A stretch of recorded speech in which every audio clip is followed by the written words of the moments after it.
या देखिए SSC CGL में 2016 में पूछे गए क्वेश्चन हैं, और एसएससी सीजीएल के 2016 के हैं, 2016 के हैं।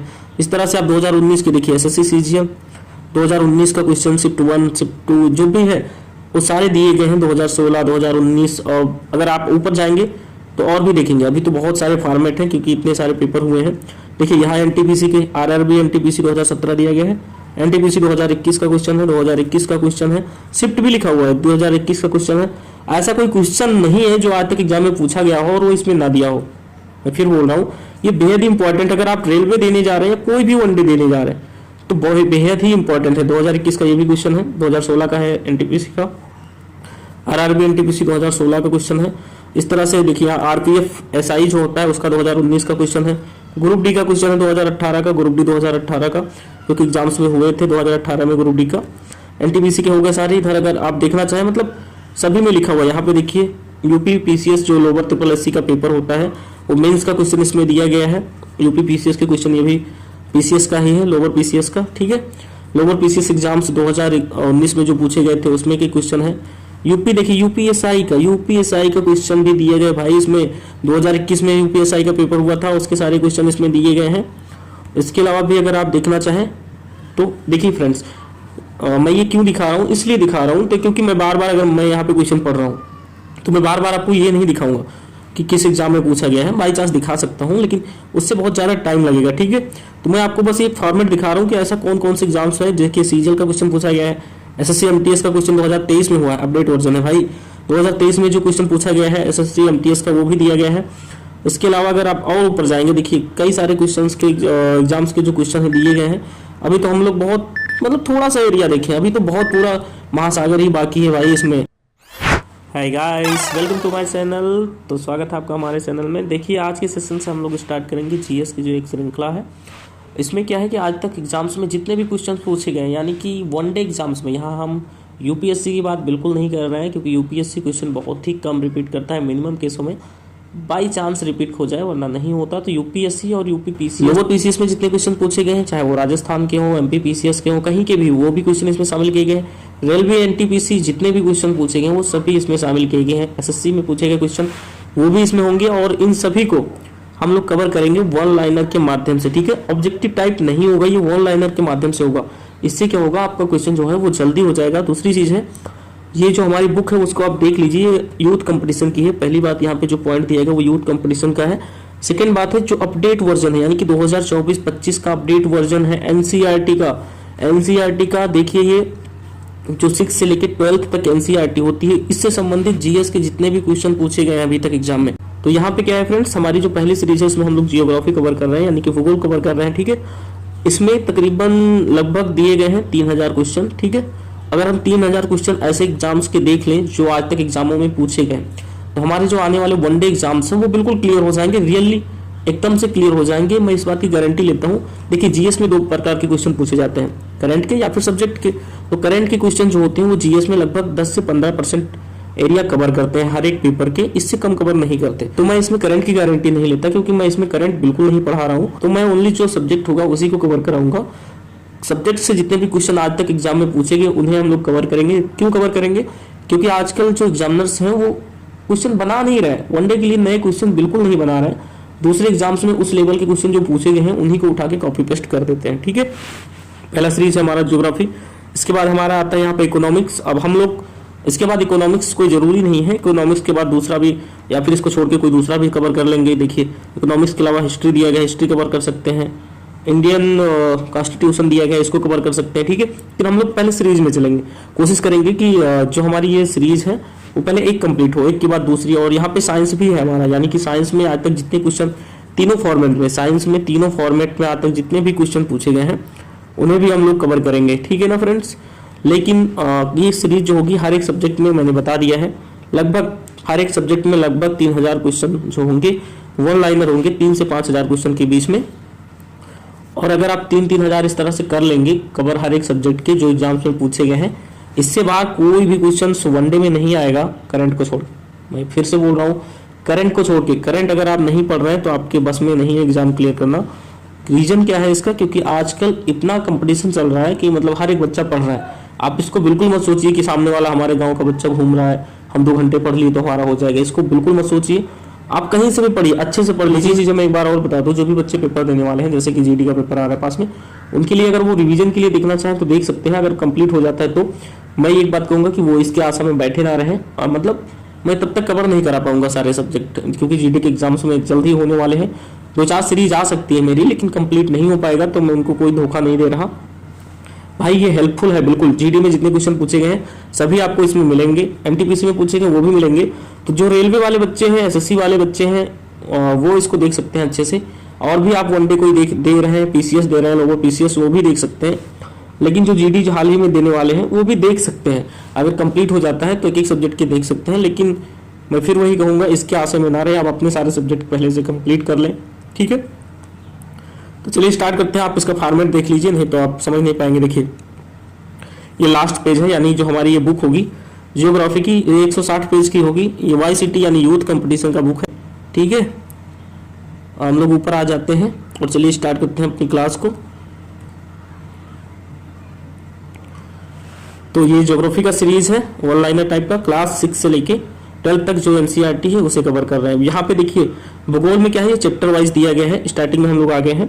जैसे पहला है भारत का जो भूगोल है, उसमें सामान्य परिचय जो भारत का होगा उससे संबंधित जो क्वेश्चन पूछे गए होंगे, यानी कि भारत की स्थिति से संबंधित जो क्वेश्चन पूछे गए हैं सभी एग्जामों में, वो होंगे पहले।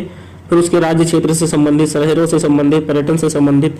इसके बाद जो होगा पर्वत पठार और मैदानी क्षेत्र एरिया से जो संबंधित क्वेश्चन होंगे उन्हें हम लोग देखेंगे। नेक्स्ट अपवाह तंत्र यानी कि नदियों से संबंधित जो क्वेश्चन होंगे, सिंधु, ब्रह्मपुत्र, गंगा, और इससे संबंधित जितने भी पूछे गए हैं क्वेश्चन वो हम देखेंगे। तटीय भागों से संबंधित, इसके अलावा यहाँ दिया गया है प्रमुख घाटियां, प्रपात, झीलें, इनसे संबंधित, चट्टानों से संबंधित, ऐसे करके मतलब सारे क्वेश्चन, खनिजों से संबंधित आज तक जितने क्वेश्चन पूछे गए हैं, लौह अयस्क, तांबा, बॉक्साइट, कोयला, अभ्रक, सीसा, जस्ता खनिज। देखिए मेरी आवाज़ सही से नहीं आ रही होगी, मुझे जुकाम हुआ है, तबीयत भी सही नहीं है, बट मैं पढ़ा रहा हूँ क्योंकि मैं स्टार्ट करना चाहता हूँ। ये सारे चैप्टर दिए गए हैं, जल संधियाँ, महासागर, सागर, खाड़ी से संबंधित जितने भी क्वेश्चन पूछे गए, जलप्रपात, वायुदाब, ठीक है, घास के मैदान, तो हम लोग चैप्टर वाइज कवर करेंगे। देखिए पहला जो हमारा चैप्टर दिया गया था भौगोलिक स्थिति, जो भारत की दी गई थी, भारत की भौगोलिक स्थिति। तो पहला क्वेश्चन दिया गया है, भारत की मानक यामी उत्तर रेखा जो है वो क्या है, तो 82.5 डिग्री पूर्वी देशांतर है। आप सभी को पता है, मैं मानता हूँ पता है, लेकिन देखिए तो कितने एग्जाम्स में पूछे गए भाई। ये क्वेश्चन अभी भी एग्जाम्स में पूछे जा रहे हैं लगातार। देखिए यूपी SSC पेट में पूछा गया है 2022 में, ग्राम विकास अधिकारी में पूछा गया 2018 में, और जीएस 2013 में पूछा गया यूपी PCS में, और SSC CPU SI में पूछा गया 2020 में। इसके अलावा भी बहुत सारे एग्जाम्स हुए हैं, ग्राम विकास अधिकारी का, लेखपाल का, उसमें भी पूछा गया है। इसमें नहीं दिया गया है क्योंकि उससे डाटा वो ज़्यादा इसमें भेज ही नहीं सकता, कहाँ से डाल दे भाई इतना डाटा, बुक में जगह भी तो होनी चाहिए, ठीक है। ये क्वेश्चन पूछा ही जाता है, आपको पता होना चाहिए। भारत की मानक याम्योत्तर रेखा जो है वो 82.5 डिग्री है। मुझे आशा है आप सभी को पता है, ऐसे क्वेश्चन नॉर्मल है। अब यहाँ पे क्या है फ्रेंड्स, अगर मैं बहुत ज़्यादा छोटा करता हूँ आपको ये दिखाने के लिए, तो आपकी किस किस एग्जाम में पूछा गया है तो आपको दिखेगा नहीं सही से, क्योंकि मेरी स्क्रीन बड़ी है तो मुझे दिख रहा है। जब आप मोबाइल में देखेंगे तो आपको दिखेगा नहीं सही से, तो इसको मैं जूम कर लेता हूँ, ठीक है, बार बार ये दिखाना ना पड़े आपको कि किस एग्जाम में पूछा गया है। जल्दी जल्दी चलिए कवर कर लेते हैं। भारत का सबसे उत्तरी अक्षांश क्या है, तो 37 डिग्री 6 मिनट नॉर्थ है। भारत द्वारा पृथ्वी के धरातल का प्रतिशत घिरा हुआ है कितना, 2.4%। अब ये जो क्वेश्चन है यहाँ पे देखिए, राजस्व लेखपाल में पूछा गया है, 2022 में भी अभी पूछा गया था, वन रक्षक में, ठीक है, यूपी SSC पेट मंडी परिषद में पूछा गया है 2022 में, और यूपी PCS में प्री एग्जाम्स 2022 में भी ये क्वेश्चन देखिए पूछा गया है। तो और ये सारी क्वेश्चन जो है आपको पता है, मुझे पता है कि आपको पता है। भारत की स्थल सीमा की लंबाई कितनी है, 15,200 किलोमीटर है। भारत का सबसे दक्षिणी, अभी देखो भारत की जो टोटल सागरीय और स्थलीय सीमा की लंबाई जो है वो बढ़ चुकी है, तो उसको एक बार आप अपडेट जो है वो देख लेंगे, ठीक है। ये स्थलीय सीमा की लंबाई है यहाँ पे। इंदिरा पॉइंट, भारत का सबसे दक्षिणी छोर क्या है, इंदिरा पॉइंट। नेक्स्ट दिया गया है, प्रायद्वीपीय भारत का दक्षिणी छोर कन्याकुमारी स्थित है। अब ये भूमध्य सागर के संबंध में बताना था, तो भूमध्य सागर के उत्तर में था। ये भी क्वेश्चन देखिए कब कब पूछा गया है, तो 2015 में पूछा गया है, 14 में पूछा गया है, और लेखपाल के संबंध में, ठीक है। आइए नेक्स्ट देखते हैं, फटाफट देख लेते हैं हम लोग थोड़ा फास्ट। भारत अपनी सबसे लंबी भू सीमा साझा करता है, बांग्लादेश के साथ साझा करता है। ये सारे क्वेश्चन एग्जाम रिलेटेड यहाँ पे पड़ा हुआ है, एनटीपीसी में पूछा गया है। भारत की लगभग किमी स्थल सीमा पड़ोसी देशों के साथ जुड़ी है कितना, 15,106 किलोमीटर जो है वो जुड़ी हुई है। अगला क्वेश्चन है, भारत की मानक यामी उत्तर रेखा गुजरती है, तो मिर्जापुर से होकर गुजरती है, ठीक है। मानक यामी उत्तर रेखा जो है वो उत्तर प्रदेश की मिर्जापुर से होकर गुजरती है। यहाँ पे देखिए, अगर आप वनडे एग्जाम्स दे रहे हैं तो RRB ग्रुप डी में पूछा गया है, ये क्वेश्चन 2022 में। इसके अलावा यूपी यूडीए और एलडीए में पूछा गया है 2010 में। एसएससी एमटीएस 2019 में पूछा गया है। अगला क्वेश्चन दिया गया है, भारत का सबसे ठंडा आवासीय स्थान जो है वो द्रास है। एकमात्र भारतीय राज्य जिसकी सीमा सिक्किम से जुड़ी हुई है पश्चिम बंगाल है। राजस्थान का भौगोलिक और सांस्कृतिक विस्तार काठियावाड़ प्रायद्वीप पर है और भारत की सबसे मुख्य भू तट रेखा जो है वो गुजरात के साथ लगती है। ठीक है, नेक्स्ट देखिए, यहाँ पे भी दिया गया है कि किस एग्जाम में। देखिए ये तो बहुत सारे एग्जाम्स में पूछा गया है, मतलब कितने सारे एग्जाम्स जो हैं वो दिए गए। यहाँ पे देखिए 2023 का भी एसएससी सीजीएल का 2023 का जो एग्जाम हुआ है उसमें भी ये क्वेश्चन पूछा गया है। तो अपडेट वर्जन ही है, आप इसको बिना अपडेट मत लीजिएगा। आरआरबी एनटीपीसी दिया गया है, यूपीपीसीएस प्री दिया गया है, एनटीपीसी दिया गया 2017, एनटीपीसी 2021।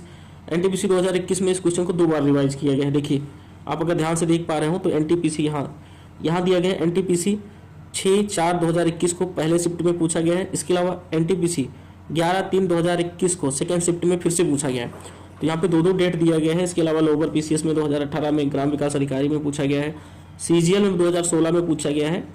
तो ये क्वेश्चन भी देख लीजिए आप लोग। वह जल संधि जो अंडमान निकोबार द्वीप समूह को अलग करती है, तो वो 10 डिग्री चैनल जो है वो अलग करता है। सभी को पता है अंडमान और निकोबार। देखिए एग्जाम में कई बार पूछा जाता है, जो 10 डिग्री चैनल है वो अंडमान और निकोबार को मध्य से अलग करता है, 10 डिग्री चैनल। ठीक है, 10 डिग्री चैनल। अब यहाँ पे कई सारे डिग्री हैं, जो मालदीव और मिनिकॉय है, 8 डिग्री चैनल, 9 डिग्री चैनल, इस तरह से सारे जो चैनल दिए गए हैं उनको आप लोग अच्छे से एक बार पढ़ लेंगे। जरूरी नहीं है यही पूछा जाए, मतलब यही पूछा जाएगा, ज़्यादातर संभावना है, लेकिन अगर नहीं होता है तो आप लोग जरूर पढ़ लेंगे। ऐसे सेशन जब आपके पास आए तो सारे डिग्री चैनल, 38 डिग्री और किस देशों के मध्य में है, 49 डिग्री किस देशों के मध्य है, 24 डिग्री जैसे है ना, ये सारी चैनल्स जो हैं वो आप अच्छे से एक बार सर्च कर लें। तुरंत ही क्या करना है भाई, देखा आपने, आपको याद है, तुरंत सर्च कर लिया। अगर आप क्रिएटिव स्टूडेंट है तो आप खुद ही सोच के कर लेंगे। ठीक है, नेक्स्ट क्वेश्चन दिया गया, वह राज्य जिसकी सीमा सबसे अधिक राज्यों या केंद्र शासित प्रदेशों से जुड़ी है उत्तर प्रदेश है। वह राज्य क्षेत्रफल की दृष्टि से भारत का सबसे छोटा केंद्र शासित प्रदेश जो है वो लक्षद्वीप है। कई एग्जामों में पूछा गया है 2023 से। देखिए एसएससी जीडी में पूछा गया है 2023 में, और एसएससी एमटीएस 2021 में भी पूछा गया है। इसके अलावा एनटीपीसी और यूपी त्रिपल पेट 2022-21 में भी पूछा गया है। एनटीपीसी में 2 बार ये क्वेश्चन आया हुआ है, रिपीट हुआ है। ठीक है, तो ऐसे क्वेश्चन को आप लोग देख के। तो अगला क्वेश्चन दिया गया, केरल से गुजरने वाले अक्षांश से भी गुजरते हैं तमिलनाडु। जो केरल से अक्षांश गुजरता है वो तमिलनाडु से भी गुजरता है। ठीक है, भारत का सबसे पूर्वी राज्य अरुणाचल प्रदेश है। भारत की मुख्य भूमि का सबसे दक्षिणी छोर क्या है, कन्याकुमारी है।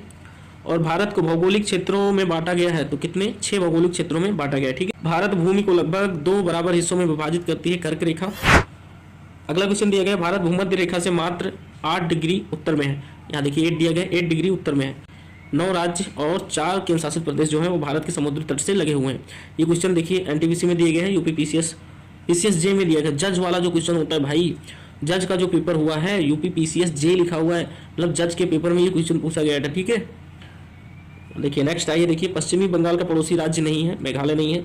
भारत का सबसे उत्तरी राज्य कौन सा है, जम्मू कश्मीर है। भारत का दक्षिणी भाग त्रिकोणीय आकार का प्रायद्वीपीय है। ठीक है, भारत का न्यूनतम बिंदु क्या है, भारत का निम्नतम बिंदु क्या है, कट्टनाड है।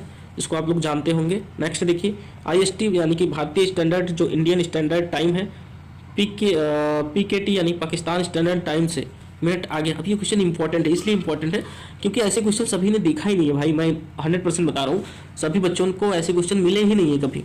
अब ऐसा क्वेश्चन देखिए एनटीपीसी में पूछा गया था 2016 में, लेकिन ये क्वेश्चन अगर आपसे आज भी पूछ लिया जाए तो मैं आपको बता रहा हूँ दावा करके, ये 70% से 80% बच्चों को नहीं पता, 90% लगभग नहीं पता। जिन्होंने पढ़ा है उन्हीं को पता है। ये 30 मिनट आगे, भारत का जो आईएसटी है वो पाकिस्तान के टाइम जोन से 30 मिनट आगे है। ठीक है, नेक्स्ट आइए, देखिए यहाँ पीछे देखिए डेट वोट पड़ा हुआ है, कब पूछा गया है, मैं उसको बार बार नहीं दिखा रहा हूँ। ठीक है, भारतीय राज्य जहाँ से कर्क रेखा नहीं गुजरती, तो यहाँ उत्तर प्रदेश दिया गया है, मतलब ऑप्शन में उत्तर प्रदेश रहा होगा। यूपी का जो कांस्टेबल का एग्जाम हुआ था उसमें पूछा गया था। ठीक है, अब इसके अलावा आप कई बार त्रिपुरा दे दिया जाता है, कई बार कुछ और ऑप्शन में दे दिया जाता है, तो उन सब चीज़ों को आप लोग ध्यान रखेंगे। हालांकि जो त्रिपुरा है वहाँ से जो वो होती है भारत की कर्क रेखा है वो गुजरती है। भारत की कर्क रेखा आपको पता है कि 8 राज्यों से होकर गुजरती है, गुजरात, राजस्थान, एमपी, छत्तीसगढ़, झारखंड, पश्चिम बंगाल, त्रिपुरा और मिजोरम से। ठीक है, इसके अलावा जो भारत का स्टैंडर्ड टाइम जोन है वो 5 राज्यों से होकर गुजरता है, यूपी और एमपी से, छत्तीसगढ़ से, उड़ीसा से और आंध्र प्रदेश से। अब यहाँ पे एग्जाम में पूछा जाता है ऐसा कौन सा राज्य जहाँ से दोनों रेखाएं जो गुजरती हैं, स्टैंडर्ड टाइम और और जो भारत का टाइम जोन का टाइम है स्टैंडर्ड टाइम और कर्क रेखा। तो ऐसा एकमात्र राज्य है छत्तीसगढ़ जहाँ से दोनों रेखाएं जो है वो गुजरती हैं। ठीक है, क्या आप समझ पाए? नेक्स्ट आइए देखते हैं हम लोग। वह राज्य जिसकी सीमा भूटान से नहीं मिलती है मेघालय। कर्क रेखा से गुजरती है त्रिपुरा, मिजोरम, पश्चिम बंगाल से होकर गुजरती है। इसके अलावा 8 राज्यों से होकर गुजरती है, मैंने अभी भी बता दिया। आगरा, दार्जिलिंग एक अक्षांश पर स्थित है, किंतु जनवरी में आगरा का तापमान 16 डिग्री सेल्सियस तथा दार्जिलिंग का तापमान होता है।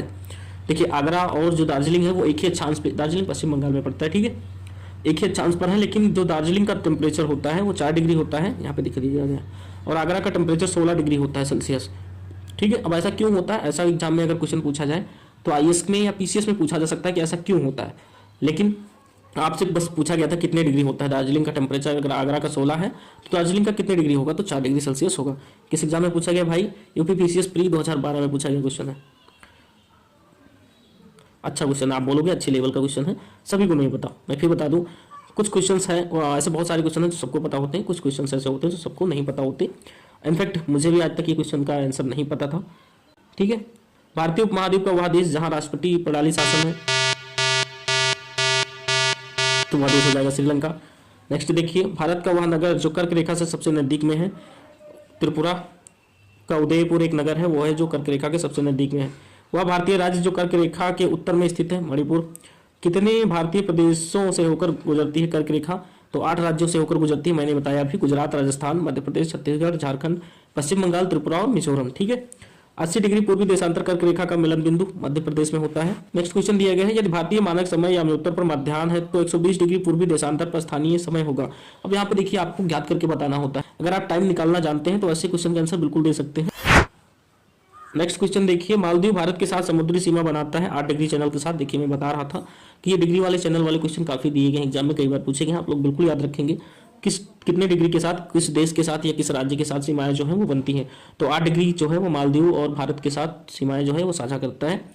यूपी पीसीएस जे का क्वेश्चन है, इसके अलावा भी बहुत सारे एग्जाम्स में ये क्वेश्चन पूछा गया है जो यहाँ नहीं दिया गया है, लेकिन ऑलरेडी पूछा गया है। ठीक है, 9 डिग्री चैनल अवस्थित है लक्षद्वीप और मिनी काय के मध्य। देखिए 8 डिग्री भी दिया गया है और 9 डिग्री। भारत का वह राज्य जहां सूरज सबसे पहले दिखाई देता है, अरुणाचल प्रदेश। ये क्वेश्चन भी पूछा गया कई बार, देखिए यहाँ लिखा भी हुआ है एसएससी सीजीएल यूपी पीसीएस, तो मैं बार बार उसको खोल के देख नहीं रहा। अगला क्वेश्चन दिया गया, भारत ने नई शास्त्रीय सूर्योदय की पहली किरण जो होती है वो किस देशांतर पर देखी जाती है? तो 92.5 डिग्री यानी कि 92.30 मिनट जो होता है, 92 डिग्री 30 मिनट पूर्वी देशांतर पर हम भारत की जो पहली बिंदु है, किरण है जो सूर्य की, वो पड़ती है। ठीक है, बहुत ही अच्छा सा क्वेश्चन। नेक्स्ट देखिए, भारत का ग्रीनविच कहा जाने वाला स्थान कौन सा है? तो वो उज्जैन है। ये यूपी पीसीएस में पूछा गया क्वेश्चन है, काफी बेस्ट होगा, आगे एग्जामों में जरूर होगा।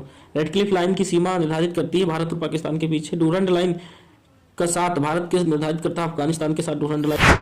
अगला क्वेश्चन दिया गया है, सूर्य की अनुलंबित किरणें जो होती हैं वो कहाँ नहीं मिलती हैं भारत में या फिर नहीं पहुंच सकती? तो वो स्थान है श्रीनगर। भारत का प्राचीनतम भाग क्या है? दक्कन का पठार है। और कर्क रेखा यानी 23.5 डिग्री नॉर्थ भारत की राज्यों से गुजरती है, किस राज्य से होकर गुजरती है? तो छत्तीसगढ़ यहाँ पे दिया गया था शायद ऑप्शन में, इसलिए दिया गया है, एसएससी सीजीएल का क्वेश्चन है। ठीक है, इसके अलावा मैंने बता ही दिया कि 8 राज्यों से होकर गुजरती है। एलएसी यानी कि लाइन ऑफ एक्चुअल कंट्रोल जो है भारत का किस देश के साथ है? तो चीन के साथ है, सीमा साझा कर दिया गया है। भारतीय राज्य द्वाब मांडला क्षेत्रों में बांटा गया है, पंजाब को बांटा गया है। भारत पृथ्वी के स्थित है, उत्तरी गोलार्ध में स्थित है। भारत के पश्चिमी बिंदु का नाम क्या है? तो गौरमोती है, कई लोग गहर माथा बोलते हैं इसको। ठीक है, भारत का सुदूर पूर्वी बिंदु है किबिथु है। ऐसा कौन सा शहर है जो भारत के मुख्य भूभाग के सुदूर दक्षिण सिरे से दूर स्थित है? सबसे दूर स्थित है वो है नांदेड़। एसएससी सीपीओ में पूछा गया है, कब पूछा गया है? तो 2020 में पूछा गया क्वेश्चन है। ठीक है, बाकी आगे एग्जामों में पूछा जा सकता है। देखिए फ्रेंड्स, जो क्वेश्चन थोड़े से टफ लगते हैं उनको आप जरूर याद रखें। इजी टाइप के क्वेश्चन सभी बच्चों को पता होते हैं, जो टफ टाइप के क्वेश्चन होते हैं वही आपका सिलेक्शन निर्धारित करते हैं। ठीक है, अगर आप इजी टाइप के क्वेश्चन छोड़ देते हैं या नहीं समझ पाते तो बेहद ही गलत काम कर रहे हैं, क्योंकि फिर आप सिलेक्शन से बाहर हो जाएंगे। आपको टफ क्वेश्चन अगर ना भी आए तो चलेगा, लेकिन इजी क्वेश्चन बिल्कुल भी आना ही चाहिए आपको। ठीक है, क्योंकि इजी टाइप का क्वेश्चन अगर आप छोड़ते हैं तो आप सिलेक्शन से बाहर हो जाते हैं बिल्कुल भी, क्योंकि कोई भी बच्चा इजी टाइप का क्वेश्चन वहाँ छोड़ के नहीं आता। टफ टाइप के क्वेश्चन में भी लोग कहीं ना कहीं अच्छे से सॉल्व करके आ रहे हैं, 100 में 100 मार्क्स लेके आ रहे हैं, 100 में 90 मार्क्स लेके आ रहे हैं, 95 लेके आ रहे हैं, और आप छोड़ के चले आएंगे तो आपका सिलेक्शन होगा, आप बैठे रहिए घर पर। भारत को भूकंपीय क्षेत्रों में विभाजित किया जाता है 4 भूकंपीय क्षेत्रों में। भारत का क्षेत्रफल लगभग लाख वर्ग किलोमीटर है, कितना? तो 3.28 लाख वर्ग किलोमीटर है। कुल क्षेत्रफल के संदर्भ में कुल क्षेत्रफल के संबंध में विश्व के बड़े देशों में भारत का कौन सा स्थान है? तो 7वां स्थान है, सबको पता है। लेकिन फिर भी देखिए एसएससी में कई बार ये सारे के सारे क्वेश्चन पूछे गए एसएससी सीजीएल में। ठीक है, अब यहाँ पे देखिए भारत का जो क्षेत्रफल होता है आप सबको याद होना चाहिए, आप इंडिया में रहते हैं, 32,87,263 वर्ग किलोमीटर जो हमारा है वो एरिया है, इसको आप यहाँ पे 3.28 वर्ग किलोमीटर लिख सकते हैं। ठीक है, नेक्स्ट क्वेश्चन दिया गया भारत के उत्तर में स्थित है, किसके उत्तर में स्थित है, तो भूमध्य रेखा जो है उसके उत्तर में स्थित है। नेक्स्ट क्वेश्चन देखिए भारत के राज्य में सबसे लंबी समुद्री किनारा किस राज्य का है पूछ रहा था, तो गुजरात का है। अब ये क्वेश्चन सबसे लंबी समुद्री किनारा वाला देखिए बहुत बार पूछा गया एग्जाम्स में, थोड़ा सा पुराना ट्रेंड हो गया है लेकिन आप लोग याद रखेंगे 2019 तक ये क्वेश्चन पूछा गया है, अभी भी पूछा गया था यूपी पुलिस के एग्जाम्स में। ठीक है, नेक्स्ट आइए देखिए अंडमान निकोबार द्वीप समूह भारत का एक संघ शासित प्रदेश है। निकोबार के द्वीपों की संख्या पूछ रहा है कितनी है, 22 है। अभी आप फिर से एक बार एग्जाम देने से पहले एक बार देख लेंगे, ठीक है, हो सकता है चेंज हुआ हो। अगला क्वेश्चन दिया गया है भारत का वह संघ राज्य क्षेत्र कौन सा है जो आकार में सबसे बड़ा है, तो लद्दाख है। बस्तर एक आदिवासी जिला है, पूछ रहे कहाँ का जिला है, तो छत्तीसगढ़ का जिला है, जो बस्तर है वो छत्तीसगढ़ का जिला है। ठीक है, और ये भी क्वेश्चन जो है वो अमीन परीक्षा देखिए यहाँ 2016 में पूछा गया था, लेकिन क्वेश्चन अच्छा है, आप बोल सकते हो ये क्वेश्चन आगे एग्जाम से पूछे जा सकते हैं। स्वतंत्रता के बाद भाषा के आधार पर बने भारत के पहले राज्य का नाम आंध्र प्रदेश से कई बार एग्जाम में पूछा गया है। 2014 में बनाया गया भारत का 29वां राज्य कौन सा था, तो तेलंगाना था। 2014 में भारत का 29वां राज्य जो बना था वो तेलंगाना था। ठीक है, इसके अलावा मैं बात करूं अगर, तो अभी भारत में 29 राज्य नहीं है, 28 स्टेट ही हैं और 8 जो है वो यूनियन टेरेटरी है। ठीक है, इसको आप लोग याद रखेंगे। नेक्स्ट आइए देखिए, इसको हम थोड़ा सा स्लो कर लेते हैं, बहुत ज़्यादा जूम हो गया है। अगला क्वेश्चन दिया गया है, नेक्स्ट क्वेश्चन दिया गया है वह राज्य जो भारत में पहला हर घर जल प्रमाणित राज्य बना था, तो वो राज्य गोवा था। Current update. अगला क्वेश्चन दिया गया है हिंद महासागर तक फैला हुआ है, तो भारतीय जो प्रायद्वीप है, भारतीय प्रायद्वीप वो हिंद महासागर तक फैला हुआ है। वह राज्य जिसने सर्वप्रथम भूमिगत जल की कमी से बचने के लिए प्रत्येक भवन में बारिश के अपने पानी के संग्रहण को अनिवार्य कर दिया था, तो वो राज्य था तमिलनाडु। ठीक है, ये करंट अपडेटेड क्वेश्चन लग रहा है मुझे। भारत मध्य प्रदेश राज्य में अपनी सीमा साझा नहीं करता, जो मध्य प्रदेश है वो किसी साझा नहीं करता। ऑप्शन में बिहार था, तो जाहिर सी बात है बिहार जो होगा वो नहीं होगा, लेकिन इसको आप याद मत रखिए, ऐसे क्वेश्चन जो है वो आप देख के ही मार सकते हैं। ठीक है, नेक्स्ट क्वेश्चन ग्रुप डी में पूछा गया था, इजी टाइप का क्वेश्चन है। एनटीपीसी में अगला क्वेश्चन पूछा गया है भारत के राज्य की सीमा महाराष्ट्र से नहीं जुड़ी हुई है, तो उड़ीसा की सीमा नहीं जुड़ी हुई है, ऑप्शन में था, इसे भी याद मत रखिए। एनटीपीसी का अगला क्वेश्चन है वह राज्य जिसकी सीमा बांग्लादेश के साथ नहीं लगती, मणिपुर है, याद रखेंगे हमेशा। अरेबियन समुद्र की रानी कहा जाता है, कोच्चि को कहा जाता है, अच्छा क्वेश्चन है ये, अरबी एनटीपीसी 2016 में दिया गया था, आगे एनटीपीसी में जरूर पूछा जाएगा। नदी द्वीप माजुली जो है वो भारत का एक मात्र ऐसा द्वीप है जिसे जिला बना दिया गया है, किस राज्य में पड़ता है, असम में पड़ता है। ठीक है, माजुली द्वीप। अद्वितीय प्रयोगात्मक शहर एरोविले स्थित है, पुदुचेरी में है एरोविले, अच्छा क्वेश्चन है, आप बोल सकते हो। अगर आरआरबी एनटीपीसी में 2016 में पूछा गया है ये क्वेश्चन, तो फिर से एग्जाम में पूछा जा सकता है। ये नाम है इसका, ऐसा शहर एरोविले। ठीक है, एरोविले शहर है, या एनटीपीसी में फिर पूछा जा सकता है, मैं डाल दूंगा रिवीजन के टाइम में, इसको हम लोग फिर से पढ़ेंगे एनटीपीसी। ठीक है, पूछा जा सकता है एनटीपीसी में। अगला क्वेश्चन देखिए दिया गया है राजस्थान का सबसे बड़ा शहर जयपुर है, और उत्तराखंड की राजधानी देहरादून सबको पता है, गैरसैंण उत्तराखंड की दूसरी राजधानी है। ठीक है, असम की राजधानी दिसपुर हुए, और गुजरात का क्षेत्रफल यहाँ पे पूछ लिया गया है। ये क्वेश्चन थोड़ा सा टफ हो सकता है क्योंकि राज्यों का क्षेत्रफल सभी बच्चों को याद नहीं होता। गुजरात का जो क्षेत्रफल है यहाँ पे दिया गया है, आप लोग पढ़ सकते हैं, 1,96,024 किलोमीटर स्क्वायर या फिर 24 वर्ग किलोमीटर दिया गया है। ठीक है, 1,96,024 वर्ग किलोमीटर, याद रखेंगे आप लोग। ग्रुप डी में पूछा गया, आगे भी एग्जाम में पूछा जा सकता है, यानी कि राज्यों का क्षेत्रफल भी पूछा जा सकता है। नेक्स्ट देखिए, भारत का वह शहर जिसका उपनाम सिटी ऑफ जॉय है, कोलकाता को बोलते हैं सिटी ऑफ जॉय, पैलेस भी बोलते हैं, महलों का शहर बोलते हैं। वह आधुनिक भारतीय राज्य जिसमें कोंकण, मराठवाड़ा और विदर्भ क्षेत्र हैं, ये सभी महाराष्ट्र में है। आरआरबी एलपी टेक्नीशियन में पूछा गया है 2018 में, अच्छा क्वेश्चन है। भारत में वह केंद्र शासित प्रदेश जो 2 राज्यों की राजधानी है, चंडीगढ़ पता है सबको, भुवनेश्वर से पूर्व उड़ीसा की राजधानी थी तो कटक थी, ये अच्छा क्वेश्चन। उड़ीसा की राजधानी जो है, अब इसको लोग केस मार देते हैं, किसी को नहीं पता, किसी ने नहीं पढ़ा। यूपीएसआई 1999 में पूछा गया था, और बहुत पुराना लग रहा है, लेकिन नया बन सकता है ये क्वेश्चन, नया बनाया जा सकता है, तो मैं इसको लिख देता हूँ एक बार लिखने के लायक। मतलब वो तो ऐसे याद रहेगा मुझे लगता है सबको। ठीक है, छोड़ दो, इसमें लिखने की ज़रूरत नहीं, इसको बता दूँ मैं। भुवनेश्वर की राजधानी जो है, भुवनेश्वर से पूर्व जो है उड़ीसा की राजधानी कटक थी, याद रहेगा। केंद्र शासित प्रदेश नहीं है, मेघालय नहीं है, ऑप्शन में यही रहा होगा। उत्तराखंड अस्तित्व में आया सन 2000 नवंबर 2000 में आया था, 15 नवंबर को हुआ था। ठीक है, विभाजन। उत्तर प्रदेश से उत्तराखंड बना था और मध्य प्रदेश से छत्तीसगढ़ बना था। भारत का सबसे बड़ा संघ राज्य जो है वो जनसंख्या की दृष्टि से दिल्ली है, इसमें पॉपुलेशन बहुत है। सारनाथ स्थित है, उत्तर प्रदेश में स्थित है। और उत्तर पूर्व की 7 वाहिनों में प्रवाहित 8वीं वाहिनी सम्मिलित हुई सिक्किम। अजीब टाइप से, मतलब ऊपर जो 7 सिस्टर बोलते थे उसको हम 8 सिस्टर बोलते हैं, ठीक है। 8 सिस्टर जब बोलेंगे तो सिक्किम भी आ जाएगा। आपसे 7 सिस्टर स्टेट पूछा जा सकता है, कौन कौन से हैं। यूपी पीसीएस में ये पूछा गया क्वेश्चन था 2011 में। नेक्स्ट आइए देखिए, अगला क्वेश्चन जो दिया गया है वह है राज्य जो 3 तरफ से बांग्लादेश से घिरा है त्रिपुरा। वह शहर जो भारत के किसी राज्य की राजधानी नहीं है गुवाहाटी।